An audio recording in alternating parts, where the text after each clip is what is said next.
when you were bringing in your own caterer, say we're bringing in Drunken Love to a villa. Yep.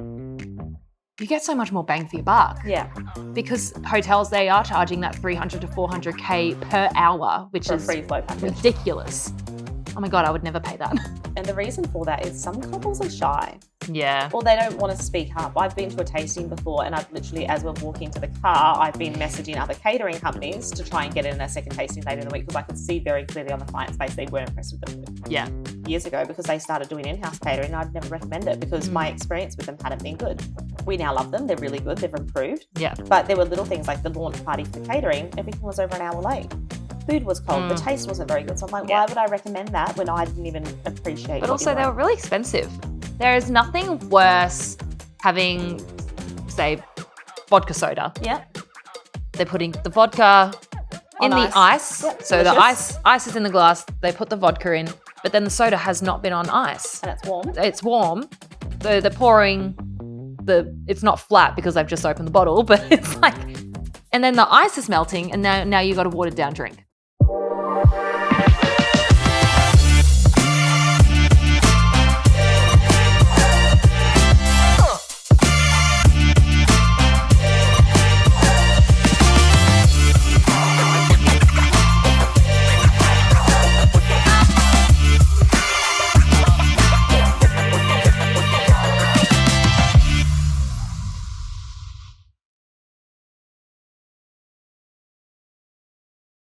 Hi, and welcome to another episode of Bali Weddings Unveiled. My name is Britta.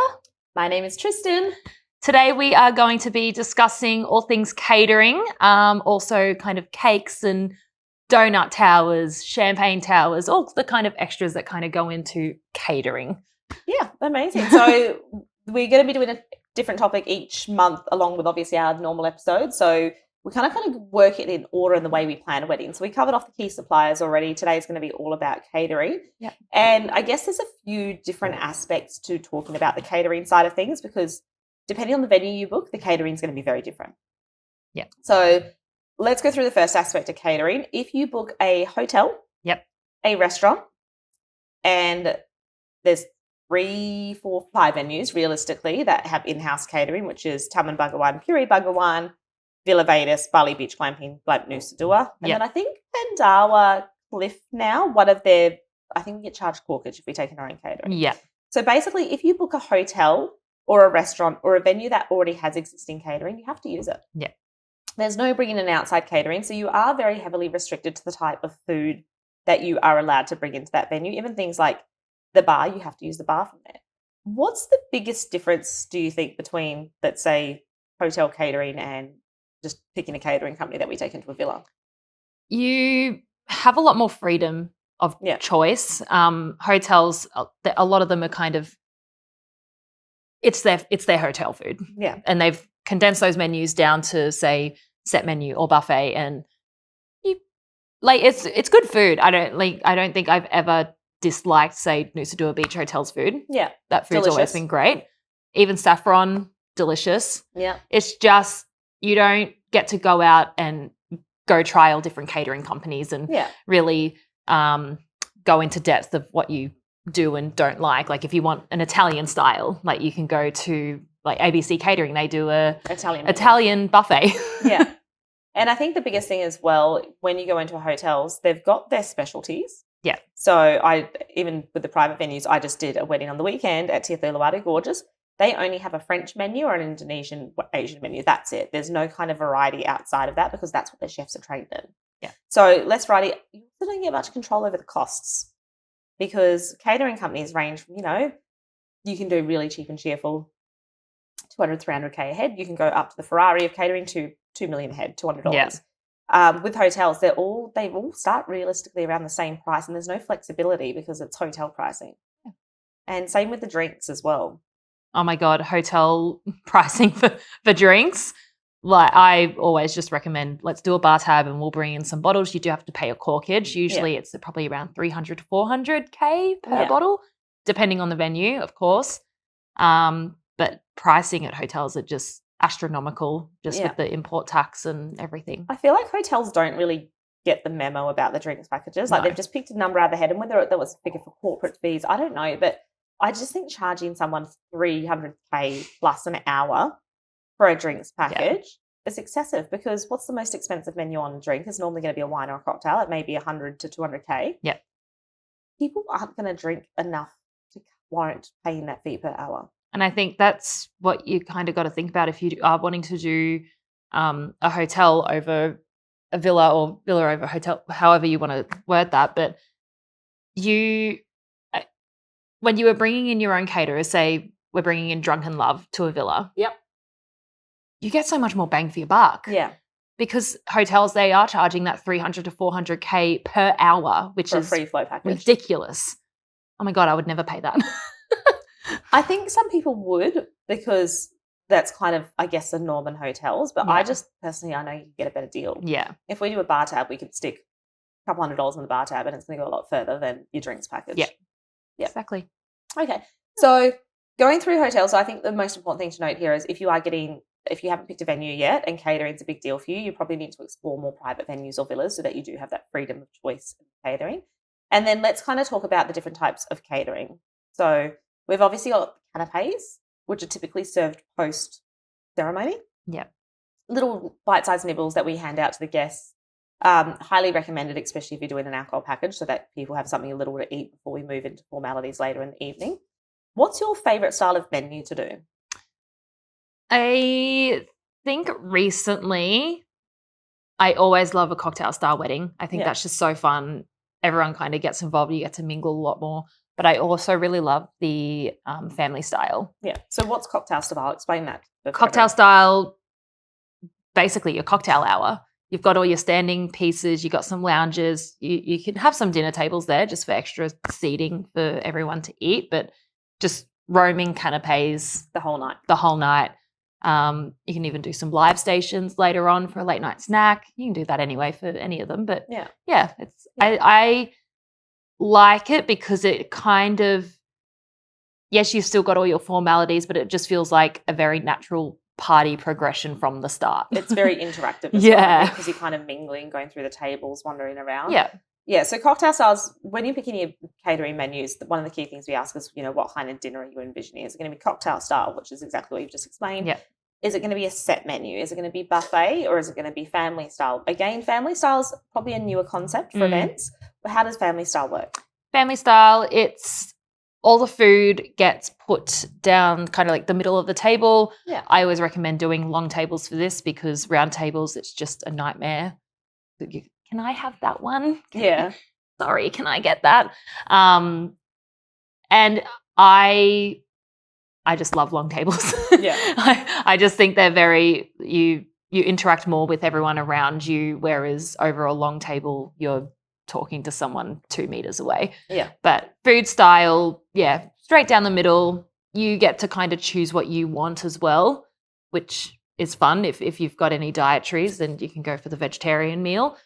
They always cater towards all the dietaries anyway, but I like it. Yeah, so we've got cocktail style, family style. Then you've got the traditional set menu, which is you typically do a 3-course. We don't really, it's not often we'll do more than 3 courses in Bali, because you don't really want a soup course. And a lot of people don't want the formalities to drag on for too long. I've had quite a few people just wanting to do 2 courses as well, because they don't eat the dessert. So the wedding I just had on the weekend, originally we selected a 5-course meal menu. That's a lot. Yeah, it was. And I literally said to her, it's going to be 2.5 hours of service just for dinner. You want to be sitting for that long? She's like, no. So we cut it down to 4 courses, but I haven't done a 4-course menu in years. But with the set menu, it's typically, unless specified otherwise, it's going to be alternate drop, which means you'll typically pick 2 entrees, 2 mains, 2 desserts, and then it's like A, B, A, B. So the first person will get chicken, second person will get steak, third person will get chicken, and so on and so forth around the table. Occasionally you can put in your preferences Pre-order in advance, but not many people will offer that, because it is quite tricky for the catering companies to coordinate, and hotels just don't want to do that. There's not many companies that do that. I know Bali Catering Company do it. Toast, maybe? No, they won't do it. No, they won't do They're it. alternate drop I feel only. like there's another company that does it. I can't think of it. ABC, I think, do it. ABC, that might be it. But your seating plan needs to be very clear. They can't move seats. I just think alternate drop's a lot easier. And then especially if you've got couples at the wedding, they can swap and be like, oh, well, let's share halfsies. And then the last style, of course, is we've got buffet. So before I worked in weddings, if you said to me, buffet at a wedding, I'd be like, gross, Ugh. because in my head, I'd be picturing a hotel with the ugly white tables and the bain-maries. Yeah. The weddings that we do, the buffets aren't like that. No. They are very well put together. There's normally quite nice presentation of the dishes. If you go with a company like Lumbung, like they've got those beautiful ceramic pots that all the food's served in. Yeah. Buffet is always, I feel, a crowd pleaser for Bali because a lot of people might be a little bit pickier coming to a third world country and, what do we eat? We don't want to get Bali belly. Lots of variety. You typically get a whole section of just appetizers, a whole section of the mains, and then later they set up the desserts. Yeah. And then I guess one of the other things as well that shows up a lot on the catering menus is live cooking stations. Yeah. Which is buffet style, except you'd go up and be like, I'd like the fried noodles, and they will cook them up live in front of you. So those are kind of the different menus that we have when it comes to catering. So if you're going into a hotel or private venue, you have to work with the hotel. So you're restricted to those menus only. They might allow you to make some changes, but you're not going to have a whole lot of variety, and price-wise, it can be quite expensive. Let's go through some of the catering companies and, the differences in catering companies on the island. So we work with a lot. Yeah. Omathea, Lumbung, Toast, Mimpi, ABC Catering, Bali Catering Company, Bali Good Food, M&M. There's so many different catering companies. People are spoiled when it comes to choice, but you can only use these companies when you're working in a private venue. Yeah. So if you're getting married in a villa, when it gets to the catering side of the wedding planning, we'll actually send you through all of these different options.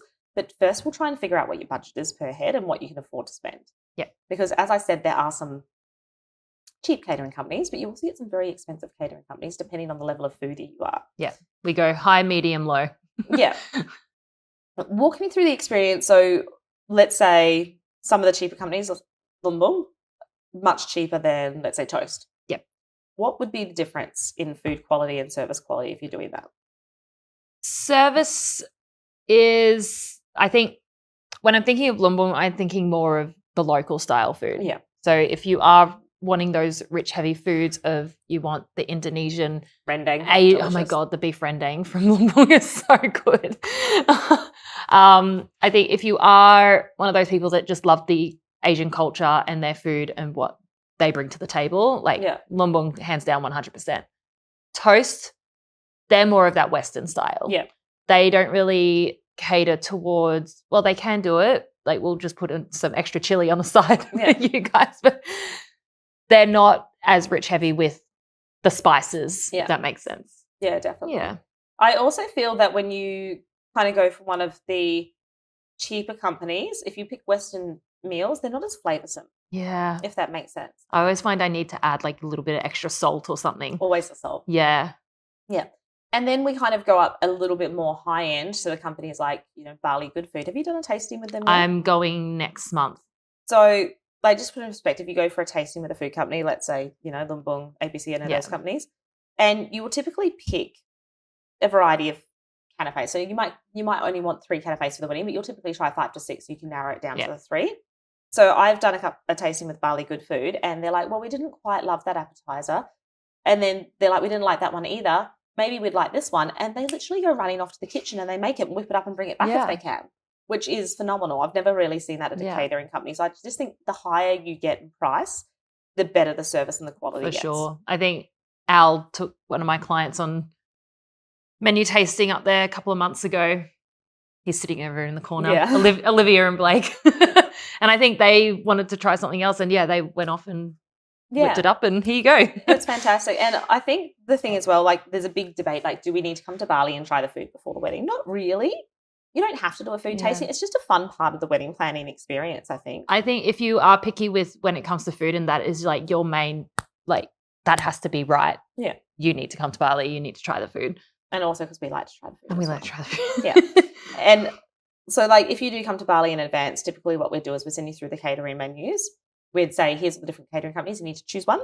And then you need to choose all the different dishes that you'd like to try. They will charge you for it. But typically, if you book the catering company in for your wedding, they'll give you a discount or you'll get some of that money back for the day. Yeah. We will typically come with them as well. And the reason for that is some couples are shy. Yeah. Or they don't want to speak up. I've been to a tasting before and I've literally, as we're walking to the car, I've been messaging other catering companies to try and get in a second tasting later in the week because I could see very clearly on the client's face they weren't impressed with the food. Yeah. And what the food that I like is going to be very different to what you like. Everyone's got very personal taste. Like that particular catering company we tried that day, I personally don't love them. But we get so many clients booking with them because they do love them. Yeah. But I'm a bit fancier in the way that I want things to taste and look and presentation. It's not that they're bad. It's just I have different taste buds to other people. Yeah. So I think it is really important. If you can make it to Bali for a food tasting, super important. What do you think are the key things that people need to be looking for when choosing a catering company? And what questions should we be asking? I think you kind of need to first narrow down the style Yeah. of your food. Like buffet versus family, yeah. Yeah. Some companies do that very well. And Some, yes. Limpy Catering, they don't do a buffet. They refuse to. Their service is family or set menu because that's what they specialize in. Exactly, yeah. And I think just having an idea of what you want in terms of what kind of food do you want served on the day? Do you want more local or do you want more Western style food, or did you want to kind of a bit mix of both? Like you need to have a look through the menus, and some of them are quite good. If there's something that you see on, say, the set menu, but they don't have it on the buffet, that's where we come in and we're like, hey, they want to do this, but can we make it into a buffet style?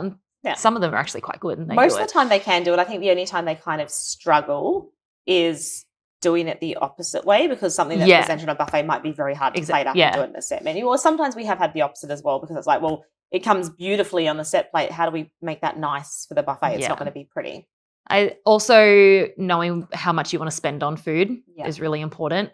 As we said, there's a high, medium, low. Yeah. And we will pinpoint where you kind of sit on that scale. And again, it kind of goes in hand where what kind of style of food do you want and how much do you want to spend on it? Yeah. I think that's very hand in hand. I think that there's also a massive thing to consider, because obviously at the start of the wedding planning journey, we give rough estimates and quotes, but we don't know what people are picking yet. If you've got 80 people at your wedding, the difference in catering costs, if you choose one of the more expensive catering companies, is going to be massive. Yeah. Because it could be, you could pick a catering company that's like $40 more expensive than one of the other ones, or what we've roughly estimated on. Yeah. Times that by 80, that number adds up really quickly. Super quick. Yeah. I think especially when it comes to alcohol as well, and choosing your bar and your drinks, like drinks are expensive here. Yeah. So that's something I did want to touch on. So we work with, realistically, most of the catering companies on the island, although we did try a new catering company recently. That's the other thing. We do test these companies to make sure they're good. We recently tried a new catering company, and I think I can safely say I'll never use that catering company, would you? No. There are certain expectations that we're looking for. Obviously, good service, quality of the food, that it's coming out warm, that they can service X amount of people. Yeah. One of the venues that we work at got really upset at me years ago because they started doing in-house catering, and I'd never recommend it because my experience with them hadn't been good. We now love them. They're really good. They've improved. Yeah. But there were little things like the launch party for the catering. Everything was over an hour late.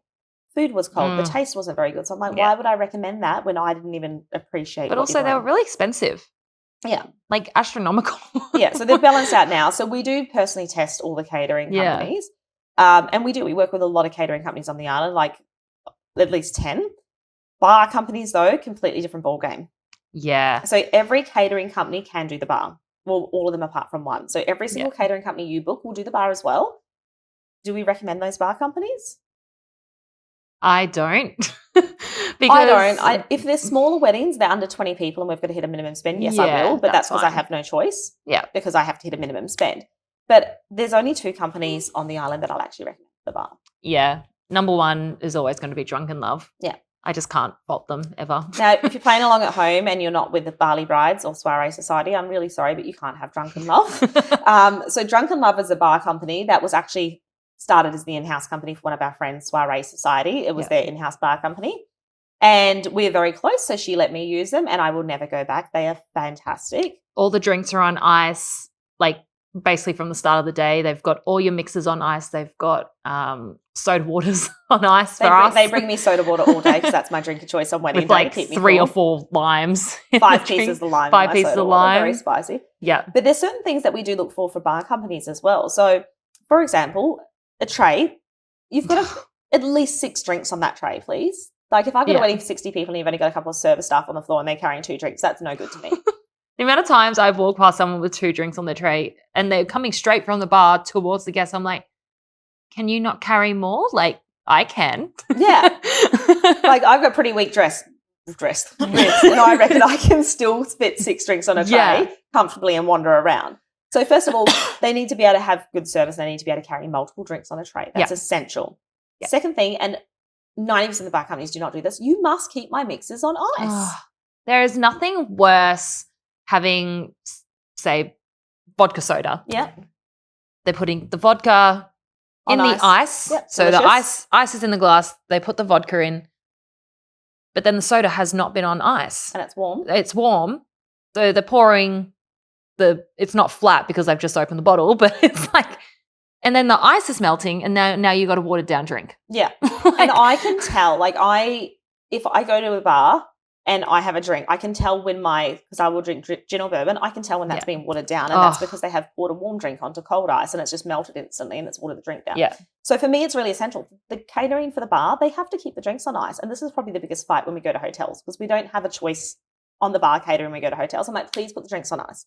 Please put the drinks on ice. Guys, can someone go check if they put the drinks on ice? And they just don't. I went up at Yanti's wedding the other day. I went up to the bar. I was like, sorry, I just wanted, where's all your mixers? Are they all on ice? And they're like, yes. I was like, can you show me? They opened up the esky and they were. I'm like, thank you. And then I walked away. I was very happy at TF the other day because their bar has fridges. So everything just came straight out of the fridge. I was really happy. So drinks have to be kept on ice, not just the beer, but also the mixes, the juices, everything, because Bali is hot. Yeah. We want cold drinks served. Other thing for me that I really look for is they need to be flexible because for a lot of the bar packages, you book a package and it's 6 or 7 hours or 8 hours or whatever you've booked. So if you're getting married at, let's say, 5 o'clock and you've got a 5-hour drink package, that drink package finishes at 10. But you also want to start that drinks package from when the guests arrive, so there's drinks on arrival. I've worked with a company and guests arrived 20 minutes early and they're like, well, no, because your drink package doesn't start yet. They can't have drinks. They need to have some sort of flexibility about them and then also not sending me a bill because guests arrived 20 minutes early. Yeah. You need to be flexible. You need to understand that a couple of guests are going to arrive early or things are going to happen. So I think flexibility is a massive thing, but also, coming up to the bar, hey, can I get this cocktail? Oh, that's not on your cocktail list, but I can see that you've got all the ingredients to make it. Yeah. So I think they also need to be able to do drinks on the fly as well and know, obviously, recipes. For sure. And I know why I would be able to do that. Yeah. And that's again. So we recommend for the bar company, always Drunken Love and Toast are fantastic as well. I know Mimpy's starting to do the drinks packages now. I personally haven't used them. You've done a tasting. You said they were quite good. Yeah, they were good. Yeah. So flexibility. Also the glassware. Oh, yeah. The glassware has to be nice. Yeah, you can't use some little crappy pieces. Yeah, and I know that sounds like a very strange thing, but I have shown up to weddings and I'm like, what on earth is that? Oh, that's the water glass. I'm like, it's so ugly. Get it off my table. Yeah. So nice glassware is always a must. And I guess also just knowledge on drinks in general. The bar staff need to be knowledgeable. Yeah. Especially when it comes to, what did we have one wedding? It was a new bar company. No, it was the catering from the bar company. And they were serving Vibe tequila. But Vibe is actually tequila comes obviously from Mexico. It's a little bit like champagne. They didn't have proper tequila. They were using tequila flavored stuff. What? Yeah, it was weird. So there's this brand here called Vibe and they do different flavors of things and they have a tequila flavored liqueur. Oh. But it's not tequila. Gross. So you need to be smart enough to understand that that's not tequila. That's an imitation. Wow. I think we should also touch on when it comes to alcohol, how easy it is to get fake alcohol. I wouldn't say it's easy, but I would say that it's very rampant out there. Depends on your supplier and where you're so getting we it have from. actually had 2 instances at weddings using bar companies, again, that I normally wouldn't use. That one that came from the venue, we had to use that particular bar company because they had a contract with them.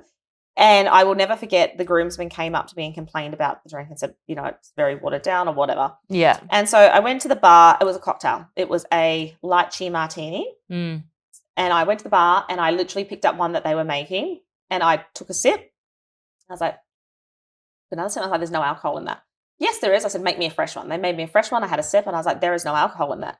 Yes, I said, just give me the bottle of alcohol. Poured it into a shot glass, took a sip and I was like, that is not like vodka or whatever it was supposed to be. I don't like vodka. Vodka is probably the one spirit I hate. So for me to be able to take a sip, not flinch and not be like, oh, I was like, open the bottle of bourbon. They opened the bottle of bourbon. I had a sip and I was like, okay, that's real. Open the bottle of gin. Give me a sip. That's not real. And I went through the alcohol bit by bit.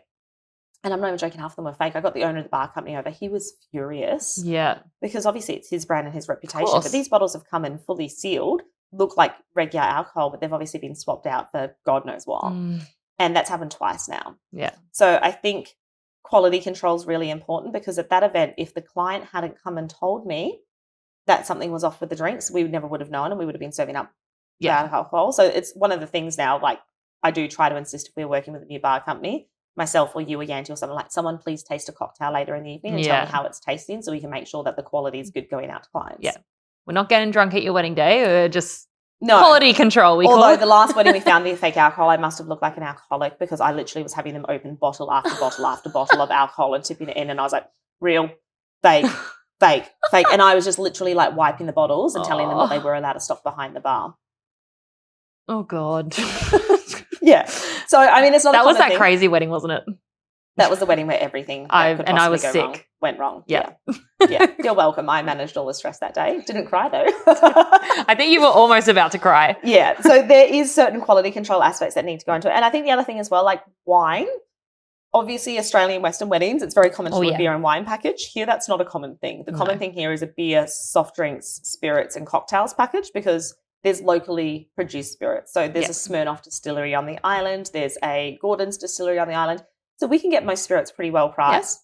Yeah. Wine is a different story. Very different story. So Lager wine, Two Islands wine, Cape Discovery, those are the kind of local wines you get. I come from New Zealand / Australia. Yeah. I'm very picky with wine. Yeah. I cannot stomach any of the local wine apart from Two Islands Red, and maybe the Saba Bay sparkling wine is not bad, and the Two Islands sparkling.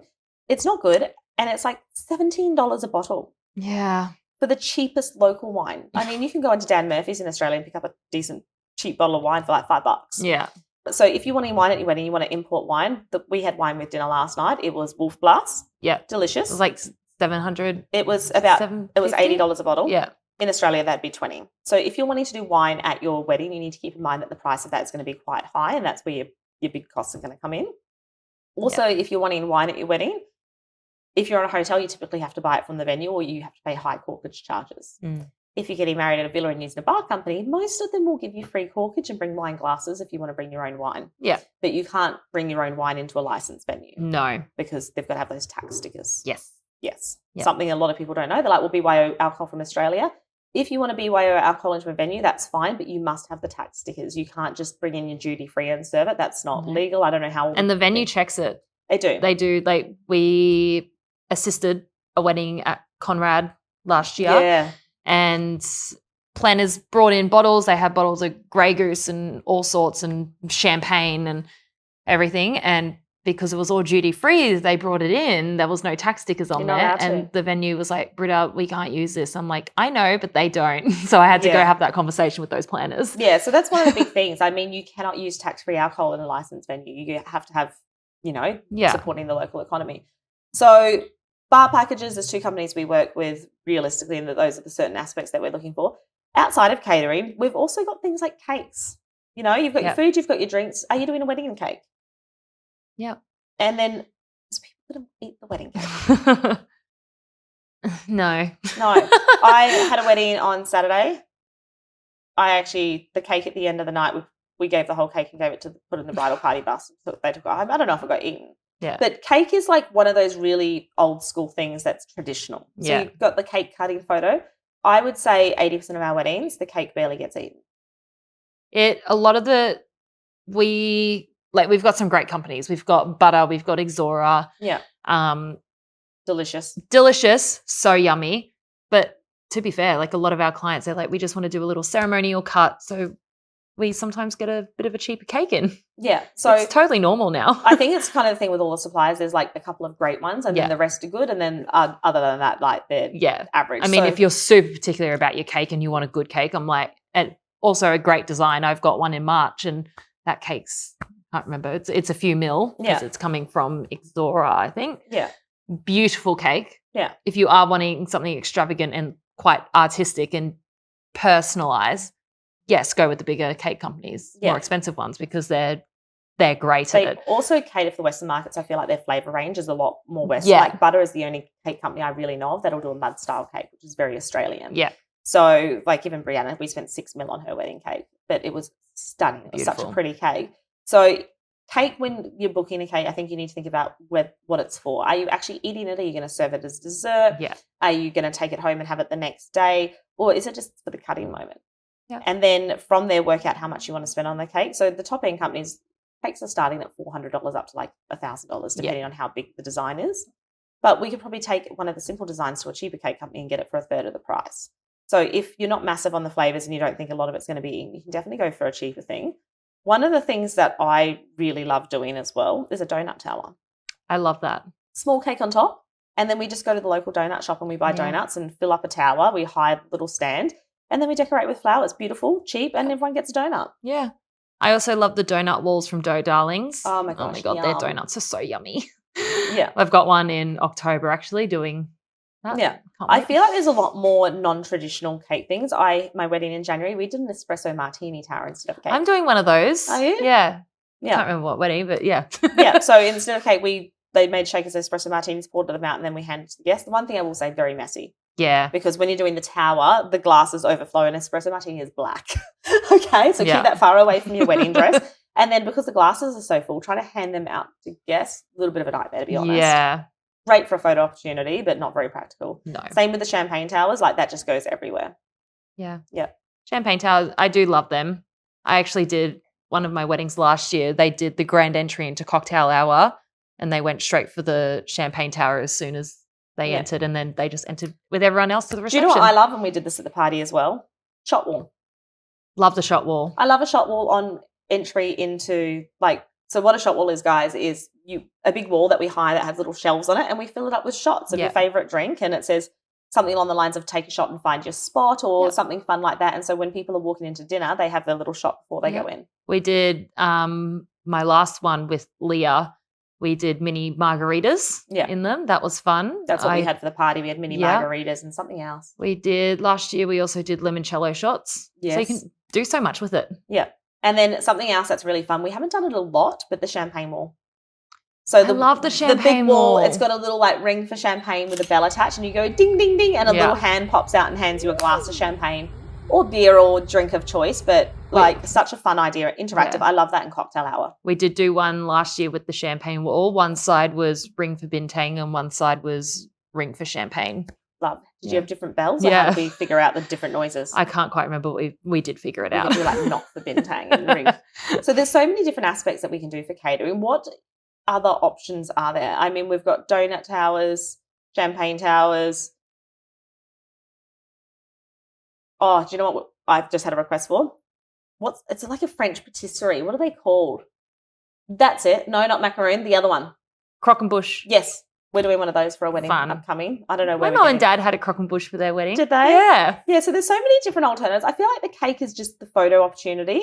So if you're not big on cake, you don't have to do it. No. Do something else. Do something a bit more fun. Spend your money elsewhere and put it into other things. Totally. I could think of so many other things that you could do instead of a cake. The other thing that you need to factor in when it comes to cakes as well, most hotels will charge you a corkage fee for receiving the cake, storing it in their fridge and then cutting it up and, doing that. Yep. Ranges anywhere from $50 to a couple $100. Tia tried to charge me a $500 corkage fee. What? Yeah, I argued it. I was like, no, you can't do the cake design I want, so no, I'm not paying that. That is crazy. Yeah. But then even things like if you're getting married in a villa and you order a massive cake, where are you going to store it? Because it's Bali, it's hot, the cake's going to melt really fast, so you have to have an air-conditioned room. So someone to accept delivery. And then little things like cake knife, cake table. Mm-hmm. Make sure you've got that sorted. If you don't have it sorted, we're going to use a cocktail table and just grab a cake knife. Plonk it on there. And we'll just grab a knife from the catering company and wrap some ribbon around and try and make it look pretty. That's our party trick. I'm like, oh, well, they didn't bring a cake knife. We'll do that. Yeah. Any other catering trends? I love a late night snack. I love the late night snacks. I love even if it's not a late night snack that they're hiring from like a food stall or something, but just bringing in pizzas. Yeah, so delicious. We've done that a lot of times. We've just ordered from a local pizza shop 20 pizzas to come La Baraka, at 11 delicious. o'clock. And we'll send a driver out or they'll send we'll go jack it or whatever we need to do and bringing in late night snacks for especially the weddings that end up really late. Yeah. So most of the weddings wrap down by 10, 11 o'clock, but there are a couple of venues that might have an after party room and you can go till 2 or some of them finish at midnight. And if you're eating at 6, people are hungry again late at night. Oh, yeah. We had a French fry stall and pizza stall the other night for my wedding, which was really fun. That came out at, in the end it was 11, 15, I think. Do you know what happened? So the venue that we're working at, they have an 11 o'clock curfew, right? Yeah.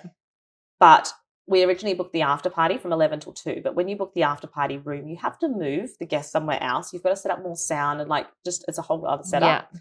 So later after we booked, she changed her mind. She's just going to finish up at 11. But then I negotiated with the venue and I said, look, if I turn the music all the way down, can we actually stay until 12? And they were like, yes, as long as the music goes down to like background music. Yeah. I'm like, cool, that's fine.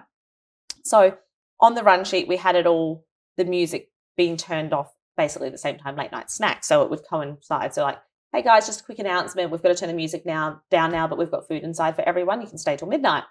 The late night snacks were late. So at 11 o'clock, I'm like, I'm not turning the music down. I kept the music loud till like 11:15 and the staff were like death staring me. And I was like, it's not my fault. Your snacks aren't ready. It's interrupting the flow of my thing. So we got away with a bit of a later curfew. Oopsies. Oops. I'm very big on like asking forgiveness. Oh, yeah. Instead of like permission. Like, can I keep the music on 15 minutes? Like, no, I'm going to do it. I'm going to say sorry later. So do you know what my favorite late night snack is? And this is probably the Indo in me, get it? The Indo V cart. That's my favorite one. Lumbung does it. Oh my God. Yum. Toast do a really good one as well. Like the late night nasi goreng and the noodles, like just so delicious. I just don't think I can ever get over just a late night mee goreng snacky snack. We had late night snacks at the party. It was mee goreng, wasn't it? Oh yes, it was. Oh and my that's God, about yum. the only meal I ate all day. So for me, that was delicious. That was. Yeah. Oh my God, yum. So lots of different things to consider. Like, and then we've also got the other aspect of things like gelato carts. Yep. Very refreshing. Delicious. Great option. Yancy had that at a wedding on the weekend. Oh, did you? Oh, yum. Yeah, so you can also hire in like just gelato carts where they come in with a cute little stall. We'll put a photo up in where the photos go. And you can hire in a stall and you can have like 2 sorbets and 4 different flavors of ice cream and people can go up and just get a scoop of ice cream as their dessert. Or you can do it during cocktail hour if you want something a little bit more fun and interactive there as well. One of my clients for next year, we're doing menu tasting and everything in August. But we're going to be having like a full-fledged dessert kind of station from Ixora. Oh, I love that. With all the different desserts, like the little, delicious. Yeah. I've got that at a wedding later this year. She's just obsessed with desserts. So we're going to have like little macaroons, little mini quiches, like not quiches, like the little, the fruit tarts and all the pies and things. But her big obsession is dessert. Basically that, yeah. Yeah. So excited. I love that. Any other trends in the catering world this year? Margarita Tower. Oh. See, we've got Alice sitting off to the side. He didn't want to join today's episode. Yeah, we did offer. Margarita Tower. Again, similar to like the Espresso Martini Tower. Margarita Tower is super fun. I like that. Yeah. It's a lot less messy. Yeah. I feel like this year the trend again is shop walls. Yeah. Like I definitely feel that's a big thing. And the late night snacks are really coming back. Oh, definitely. I just don't think you can go wrong with a late night snack. Everyone gets hungry towards the end. Yes, you eat so much food during the wedding, but when people leave and then they go home, they're like, I want McDonald's. Yeah, exactly. Even I do it. I'm like, I ate so much and now the drinking has worn off. I'm like, I'm hungry again. We need to tell Leah she needs late night snacks for her wedding. Yeah, we do. Sorry, Leah. Leah, we need late night snacks. Yeah. And I think that the other thing that people need to consider with the catering side of things is when you have, let's say, Taman Bhagwan, Puri Bhagwan, beautiful venues, but they are venue only. Yeah. So you hire the venue, you go in, you get ready there, and then the catering company and everything comes in that day. There's no restaurant on site. No. So if they want lunch or drinks or anything, they just need to be hired in. So we can also do grazing platters. Yes. So grazing platters for while the bridal party getting ready, whether it's just cheese and crackers and fruits and nibbles and finger food, or we can even go a little bit more extreme and get like sandwich platters and things as well for the preparation and getting ready. I think it's really important that everyone's got enough food for preparation. Definitely. I was actually going to say before, grazing platters, quite popular. We haven't done many recently, but Mimpy Catering does a beautiful spread. Yeah. Like a massive one. So we've done it twice, I think, at weddings. Yeah. But the biggest problem we face is with the Bali heat. And the flies.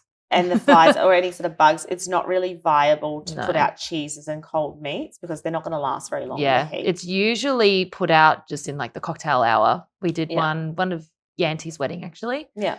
And we made sure it was in the shaded area so the heat wasn't directly pounding down onto it. But it was very popular. Lots of people going up there. Do you know what I want to see more of? And I've seen this on TikTok. I've seen like the little charcuterie cups. Oh, yum. I've been talking to Mimpy. I think they're going to start doing them where you get the little cup and inside it is like a little bit of cold cut meat, some crackers and like all the little things. How good would that be? That is very cool. Yeah. I like that. Delicious. That's my kind of like thing. I would rather that instead of a cake. Yeah. Years ago we actually, instead of a wedding cake, clients brought all this massive blocks of cheese and we made a big cheesecake, like made out of cheese, and then the sides were all like crackers and little dippy things. I love that. Yeah, that's so cool. Again, because of the heat, it wasn't great after a couple of hours, but everyone smashed it pretty quickly. Yeah. Awesome. No. So catering aspect, so many things to think about. We've got canapes. What kind of dinner are you going to do? Buffet. I think the other thing that you need to think about when choosing your catering, like you mentioned earlier, cocktails. A lot of people assume that if they do a cocktail style wedding, it's going to be cheaper. Mm-mm. It's not, because one, you have all the extra furniture. Oh yeah. When you book I'm going to say 80% of the catering companies will automatically come with tables, with a tablecloth and all your cutlery and everything along those lines. Some of them don't. You have to hire it. So that's also something you need to check for, whether or not they include that stuff, so you can budget in for it. But what people don't realize with a cocktail wedding is you need a lot more cocktail furniture, and you have to hire that because that's not included from the catering company. So you're looking at an extra $2,000-$3,000 you're going to spend on furniture. Yeah. And then on top of that, cocktail catering is actually not that much cheaper than a set menu or a buffet, because they need more service staff, because the service staff are physically walking around rather than just standing behind a buffet and pointing out all the different foods and things. Yeah, for sure. And one thing I've just thought of as well, if you are going to be doing a villa or Wonderland Uluwatu, for instance, they need a satellite kitchen. Yeah.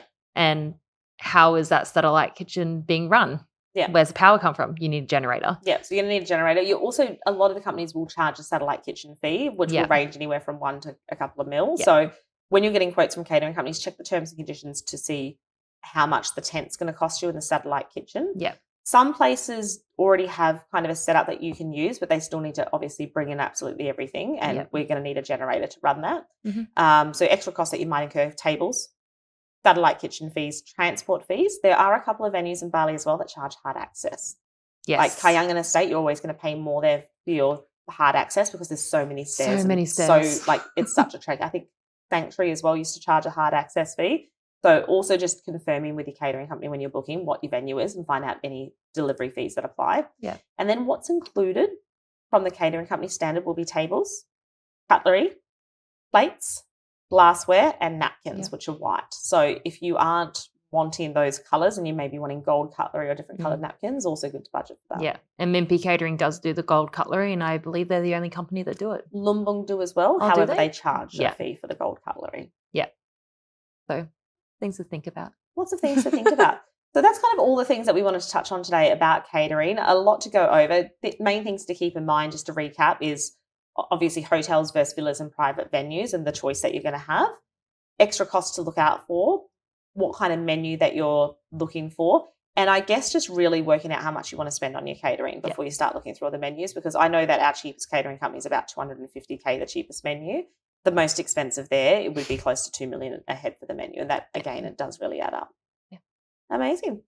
Well, that's all we were going over today, guys. Thank you for joining. I hope that was a little bit insightful about the different options for catering that you do have for Bali and for Bali weddings. And tell us what your favourite trend is. Do we like a champagne tower? We always want more trends. So if you've got any ideas, let us know. Amazing. And we will see you in 2 weeks. Bubby Goulding. I love the Bubby Goulding store. And corn. Oh, the beach corn. We did. I've had that at one wedding. We did barbecue beach corn. Yeah. Yeah. Amazing. All right, guys. Well, thanks for joining. We'll see you in 2 weeks for another episode of Bali Weddings Unveiled.